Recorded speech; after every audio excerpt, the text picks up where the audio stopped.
একটু না টেনে শেষ পর্যন্ত দেখতে থাকুন। সেই সঙ্গে পরবর্তী ভিডিও আপডেট পেতে চ্যানেলটি সাবস্ক্রাইব করে বেল নোটিফিকেশনটি অন করে দিন। বন্ধুরা, তুর্কমেনিস্তান মধ্য এশিয়ার সবচেয়ে কম জনসংখ্যার একটি দেশ। দেশটির জনসংখ্যা মাত্র 60 লাখ। জনসংখ্যা কম হলেও তুর্কমেনিস্তান বাংলাদেশ থেকে 3 গুণ বড়। দেশটির আয়তন মাত্র 4,88,100 স্কয়ার বর্গ কিলোমিটার। দেশটির রাজধানীর নাম আশগাবাদ। তুর্কমেনিস্তান 80%-এরও অধিক অঞ্চল কারাকুম মরুভূমিতে ঢাকা। দেশটির মরুভূমির বালির নিচে লুকিয়ে আছে তেল, গ্যাস, সোনা, ইউরেনিয়াম সহ বিভিন্ন মূল্যবান প্রাকৃতিক সম্পদ। বিশ্বের চতুর্থ বৃহত্তম গ্যাসের মজুদ রয়েছে তুর্কমেনিস্তানে।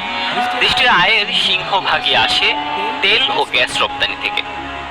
তুর্কমেনিস্তানে বেশ কিছু অদ্ভুত ও মজাদার